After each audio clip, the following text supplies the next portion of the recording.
So very good morning, welcome back to another video. Now, a couple of weeks ago, I came out here and I took a photograph of these pipes with the posts leading out to the sea. Now, due to tide and time constraints, I wasn't really able to get the photograph that I wanted to take. I was only really able to give you the tip. Nobody wants just the tip. So I thought we'll come back and try again. The tide's a little bit further out this time. Let's see what photograph we can get, and then we're going to move off to the actual location that we're going to do today's video from and get stuck in, do some long exposure photography. And I also want to show you a neat little feature of my EM-5 Mark II. Let's get stuck in and see what we can do this morning.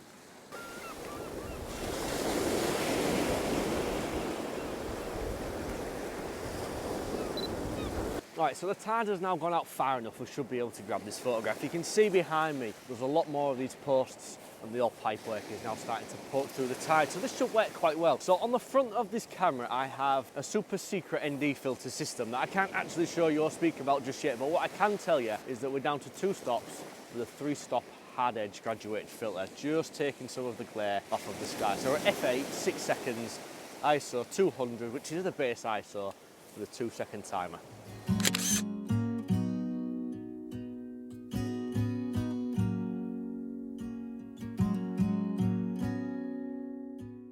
Alright, so I'm currently shielding the super secret filter holder kit from your eyes. I know you want to see it, but I can't show you it just yet. So we're still using the hard-edged 3-stop graduated filter, and we're at 6 stops now because the light has really picked up. I like this composition a little bit more. It's a little bit wider and you're getting more of the posts and the pipe in there and everything. So we're at f9, 8 seconds and ISO 200. Here's the second photograph. Alright, so there's a couple of photographs just of the same subject from slightly different angles. Now, my original plan this morning was to head a couple of miles down the road to another location, but I'm kind of liking what I'm seeing around here. So I think we're going to stick around here and play with a couple of new lenses that I've picked up. I may put one of the tripods back in the car and go for a handheld walk around. I'm not sure yet, we'll see how we're feeling about this, but we've got the 45mm f1.8 and I've also picked up the 40 to 150mm f4 to 5.6.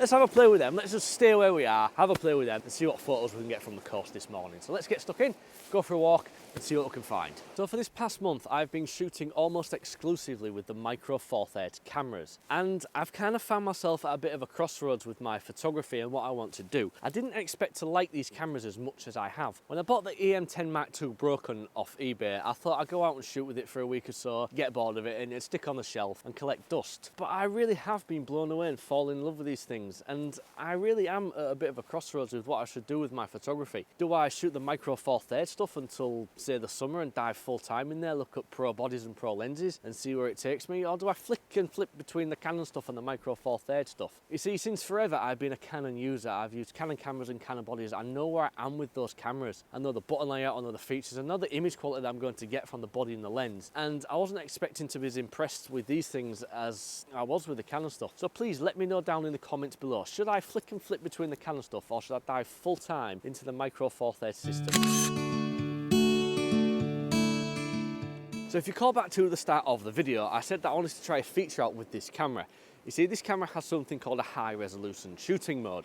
The sensor in the camera is a 16 megapixel sensor, which is a fairly standard sensor size for micro four thirds cameras, but this is able to take 63 megapixel still images by taking a series of 8 photographs and stacking them all together and outputting a RAW file.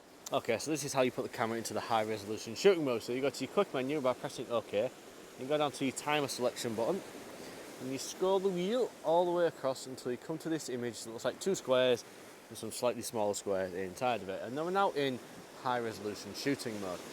Alright, so what we're going to do, we're going to take a photograph of Mappleton Beach with all the church and the buildings and the cliff tops and everything.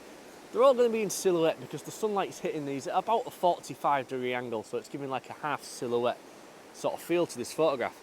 So the camera settings here, we're at f7.1, a 1,250th of a second, and ISO 200. I've also thrown my new 40 to 150 on, and we're about 90mm on this. So if I press the shutter button now, over about a second's worth of time, this will take 8 photographs, stitch them all together, and the 16 megapixel sensor in this camera will output a 63 megapixel image, which is absolute witchcraft to my brain.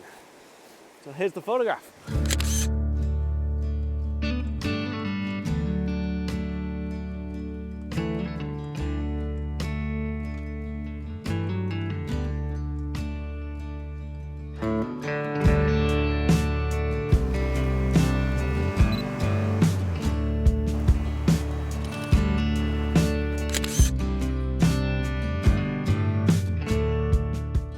have it, another morning at the beach with my Olympus EM-10 Mark. A couple of new lenses to play with this morning. So this is the 45mm f1.8, and I've also used the 40-150 f4 to 5.6. It's been quite a good morning this morning.